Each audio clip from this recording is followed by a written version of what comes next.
Hey guys, and welcome.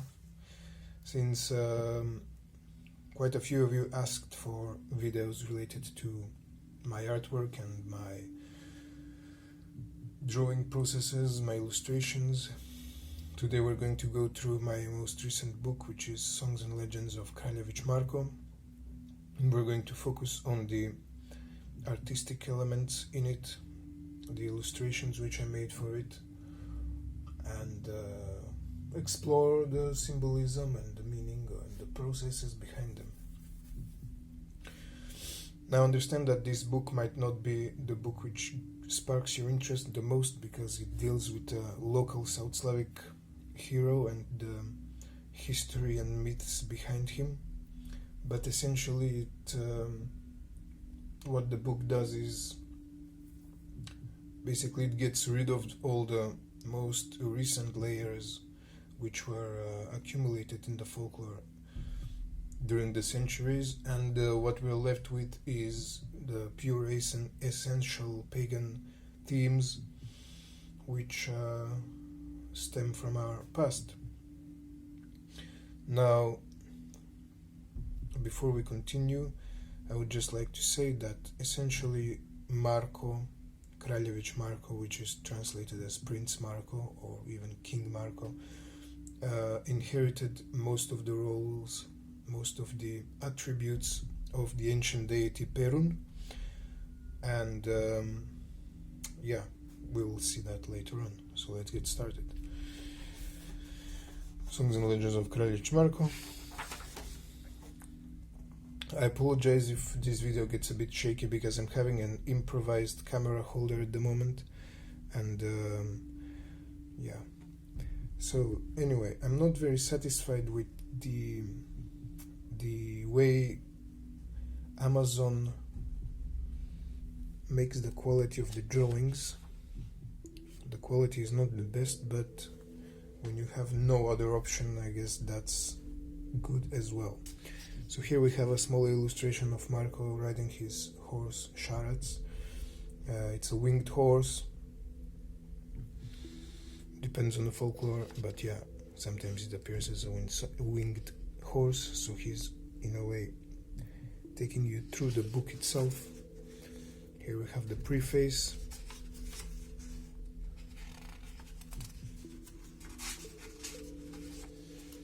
And this is where the myth and legend chapter begins.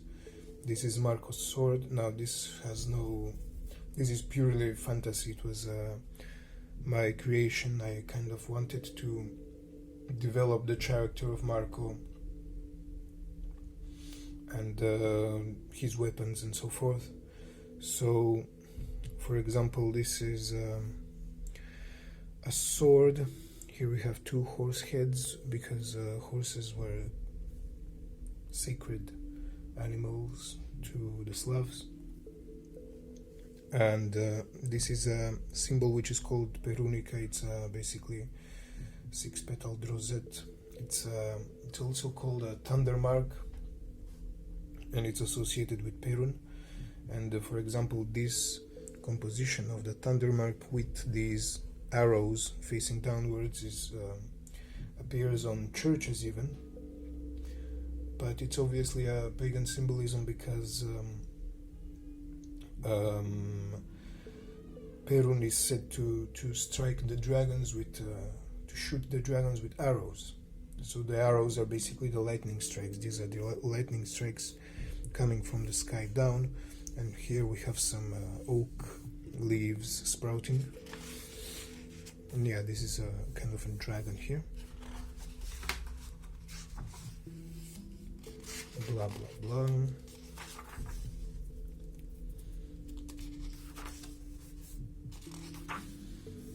This is Marko's mace. Now Marko's mace is also basically, it's described in the songs, but not a lot. Here's some of the description and the relationship to the thunder mark. It's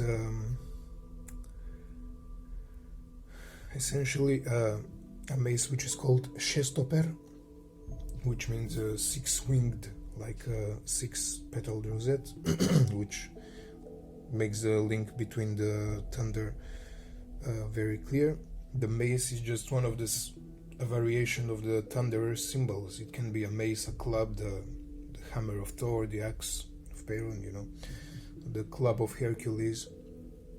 So here we have 2 eagles, because the eagle is also a symbol of the sky god, of the thunderer, and under it there is like a small dragon with sprouts coming from him. So we have kind of a cosmological image in the mace itself. Here's some water dragons here. I'm not particularly satisfied with this drawing, but it's not that bad. Basically, the water dragons are the ones which steal the waters, so to speak, and Marko has to kill them. And that's essentially the myth of Perun and Veles, of course. And here we see Veles. This I just took from a painting which I did earlier, some years ago, which I used on the cover of my first book, Chernobog's Riddles.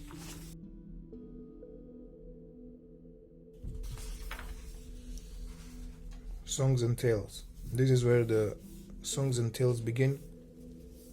Here we see an illustration of a guslar. Guslar is basically a Slavic sorcerer, bard, so to speak. He is the one who passes on the myths, the knowledge of the myths through songs, and that's why he's represented here under the tree of life, singing the songs and telling the tales to the new generations. Let's go. Okay, so the birth of Kraljević Marko. This is a song which is related to Marko's birth, how his father found a fairy with whom he took as his wife. This is the fairy. And then Marko was born from their union. King Marko and Volkashin. Volkashin is his dad, Vukashin.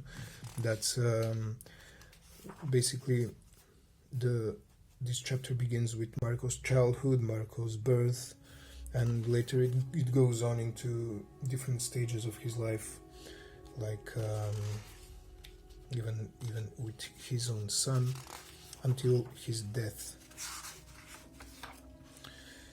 So yes, here we see the Marko and King Volkashin. Okay. So here we see Marko, the Dragon Slayer. This is an illustration which I enjoyed doing, especially because I wanted to experiment more with the frames around it. I did a lot of frame work in my other book, The Sorcerer's Spring. So here I wanted to experiment with a more organic approach to that problem. So they're kind of like trees merging together. And essentially, again, we have the cosmic tree, a little deity below it, you know, the tonic god, Veles, so to speak. Marko is standing here, and the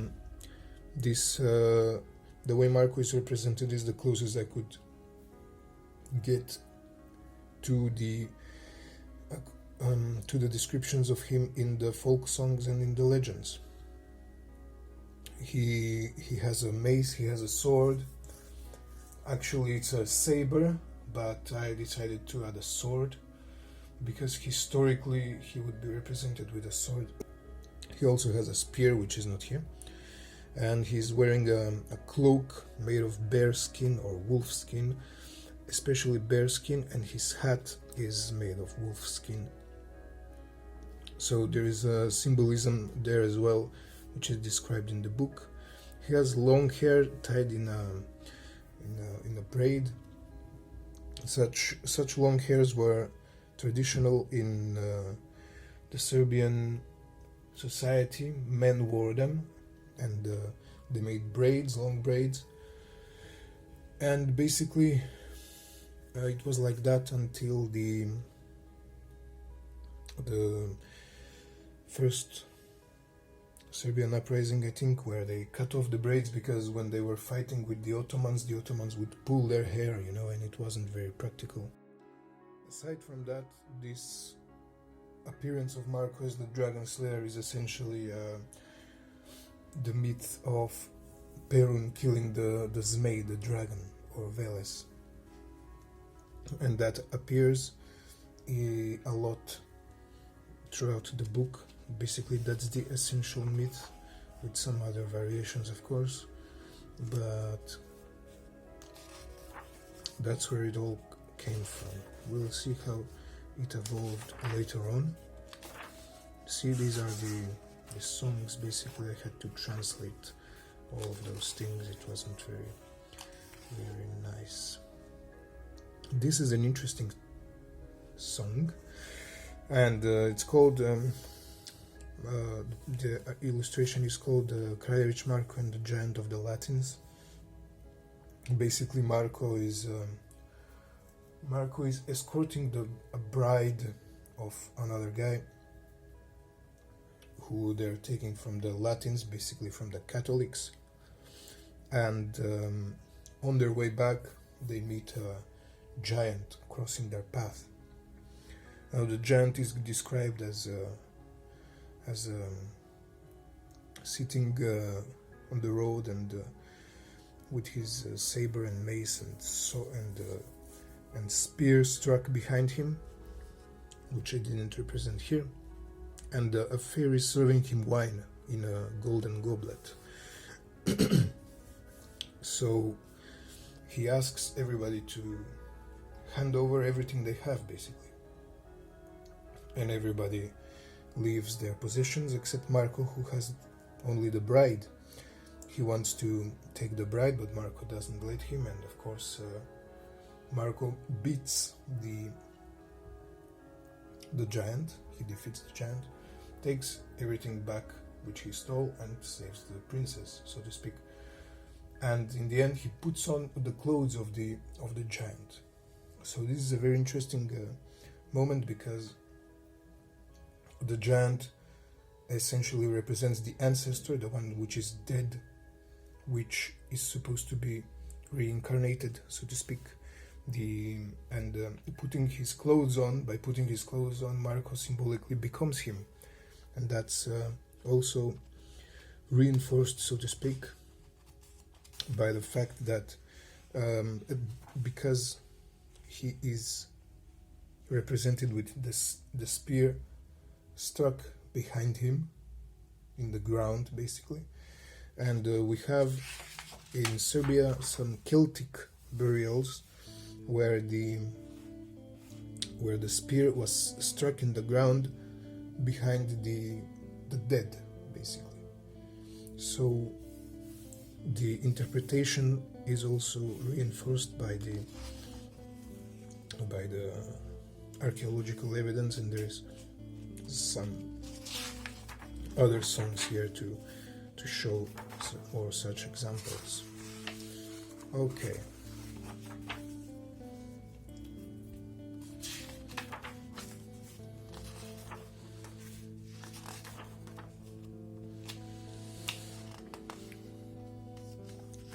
Yeah, for example, how you see this tale is called Prince Marko and Philip the Magyar. Basically, the ancient myth through the centuries accumulated a lot of historical layers. So Marko is appearing as a hero who fights the Turks, the Magyars, everybody, But it's not only in a historical way, it's mostly in a mythological way, which is also especially evident in the songs where Marko battles the Arabs and the Turks, even the Jews, Here Marko is, for example, taken hostage by 3 Turkish women, and that makes no sense. But when you take it into when you understand the context behind it, that he is taken and buried under a tree, and that there are 3, and that the 3-headed dragon is essentially who Marko fights. You know, you see how the ancient myth evolved, and the ancient deities became either heroes like Marko, or 3-headed Turks even, you know, and 3-headed Arabs, or just 3 Arabs who capture Marko. This is, for example, illustrated in this song, where Marko, for example, this is him, he fights the Crna Arapina, which is basically the black Arab. And here we see this duality, we see this conflict between the light and the dark. And the dark, of course, represents that which is chthonic, that which is dead, and essentially the black Arab in the songs replaced the ancient dragon, but he has the same role. He's, for example, kidnapping the princess, Marko's wife, and Marko has to save her, and these motifs are enriched by a lot of symbolism and a lot of meaning behind them, which are all described in the book. But the point to understand is that the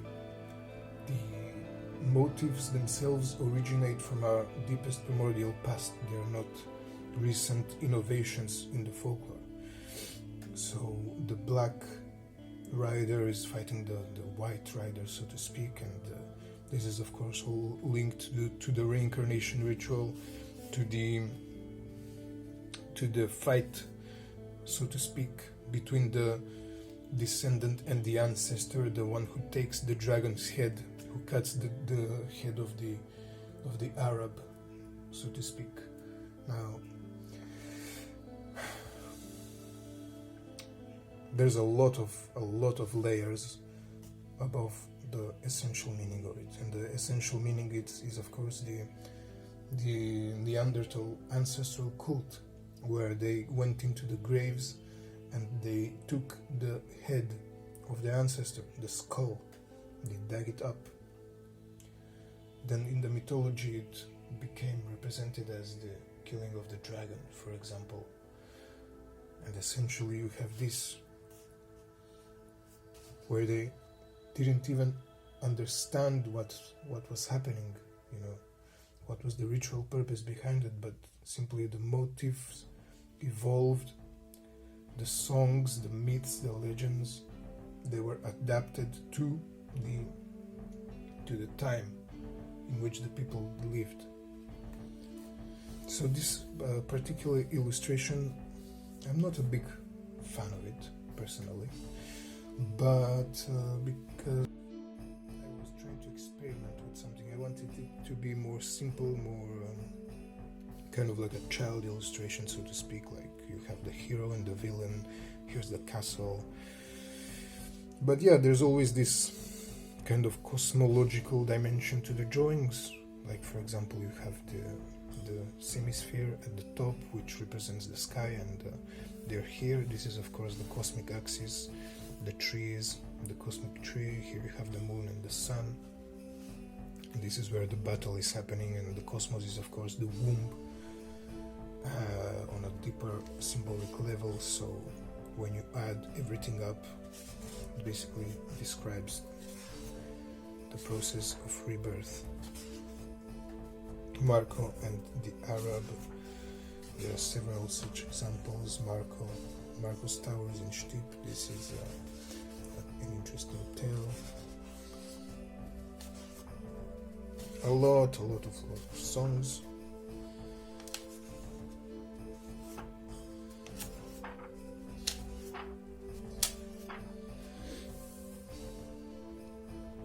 Marko and the Sleeping Fairy. Basically, what we spoke until now is is appearing here, just with a slight difference. Here the villain is not the dragon nor the Arab, but it is a fairy. And the whole point of the song is that Marko is thirsty, he's riding through the forest, he cannot find water and he's cursing the forest. But the forest tells him that there is a fairy which guards all the waters of the forest. She has captured them and put them inside a tree, and from the tree flows the water, and Marko goes there, kills the fairy, and drinks from the water. Now this is completely simplified, but when you take into account the symbolic numbers and the fact that the fairy was originally the dragon, which is Veles, then we have again the primordial myth of the dragon slayer Perun who fights Veles. Here Marko is represented riding his horse Sharats. Sharats means pattern, that's why the horse is like that. The fairy is sleeping under the cosmic tree. Here's the waters, basically the same waters of the sacred well which we find across all European mythology. This is an element which is inspired by the South Slavic tombstones. Basically it's called a folk cross, but as you can see it's essentially the cosmic tree with the sun and the moon and the head of the ancestor of the sky god above.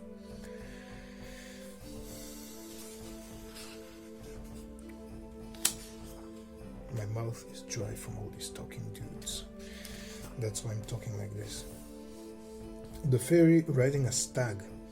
The fairy riding a stag was a fun project, a fun illustration to make. I even made a blog post about it, about the process of making it, and some other characters which have been inspired by such folklore, for example, which we can find in Tolkien's world. You know, the elves riding stags. Well, here the fairies in South Slavic folklore, they're usually riding stags, and they are bridled with snakes. So yeah, this was a very interesting illustration. This is just one representation of the fairy which Marko is fighting in the songs.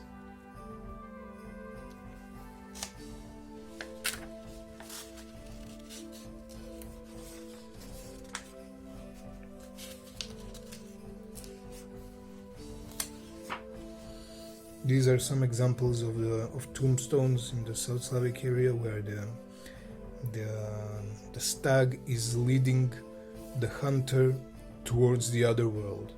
So this also stems from the prehistoric Neanderthal cult, where the graves were dug up by antler from a deer, from a stag. So it's a symbolic meaning that the stag is taking the hero, the hunter, towards the underworld, and this appears in all myths across all of Europe. Mostly famous in Celtic mythology, but seriously it appears like everywhere. It's a very common motif. And this is of course related to the fairy which is riding a stag, and the song.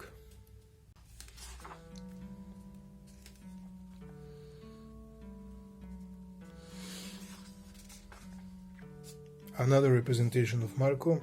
Here he is again a dragon slayer, and the dragon, as you can see, has 3 heads. Now in this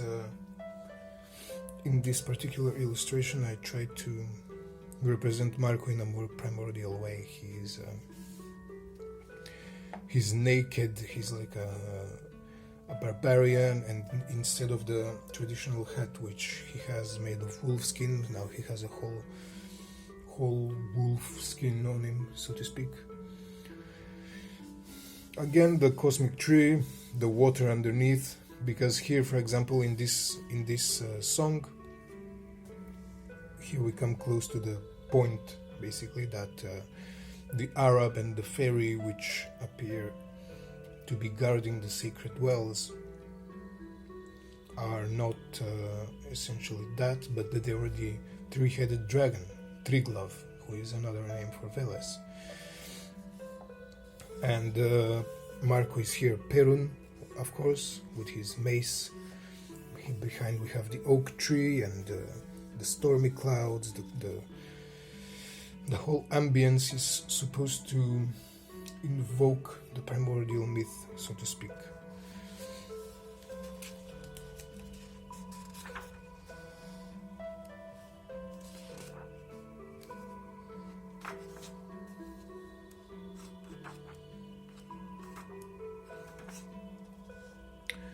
And this is the last illustration of the book. It's called King Marko, the King Under the Mountain. It's basically inspired by the tales which speak of Marko as the King Under the Mountain, basically, because it is said that Marko didn't die. There are several songs which describe his death. They're also symbolic, but the most common motifs and which appear in the songs or tales describing Marko's death are those of him going into a deep cave or simply isolating himself until his time comes again. And this is a reoccurring myth across all of Europe. You have it with King Arthur, you have it with Barbarossa, I think you have it with many kings basically across Europe, and the myth is simply, of course, another metaphor of the reincarnation, of the rebirth. In this case, Marko will bring the golden age back, so to speak, when he comes. And you see this here, the sword is stuck in the stone, because it is said that when he went into the cave, he struck his sword in the stone, and when the sword is taken out of the sword, oh my god, sorry, when the sword is taken out from the stone, then Marko's time will come again, and he will get out of the cave and rid the world of all misery and evil and sickness. And this is essentially the same as the King Arthur's sword stuck in the stone. So here I try to represent Marko on his stone throne in the cave, but I also added a cosmic element to the cave, because you see behind we see the universe, the stars, because in the primordial past the cave, the womb and the cosmos, they are related. Marko is here in the cave, which is the womb of Mother Earth, and he will be reborn, so to speak. He is our ancestors who will come again. That's the whole meaning of the myth. The details here are basically also kind of symbolic. He is drinking wine from this cauldron, which is decorated with snake heads. Everything there has a purpose. This is basically wolves, but which also have wings. It's alluding to the mythical creature which is commonly called sea margal. Here as well we have variations of him holding the table. These are actually inspired by real sculptures which I've seen in a museum from the 19th century, so it's very interesting that even in the 19th century the motif was very common.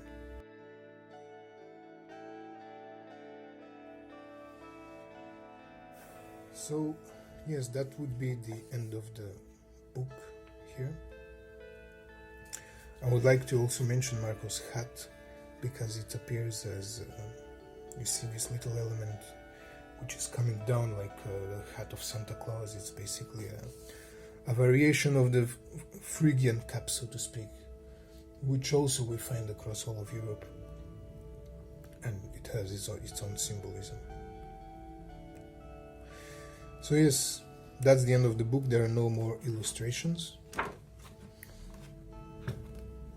This book is available on Amazon, and let me know if you liked the video, and should I continue with more such content, because I find it interesting, and if you do, then that's all that matters. Thank you for watching, guys, and see you next time.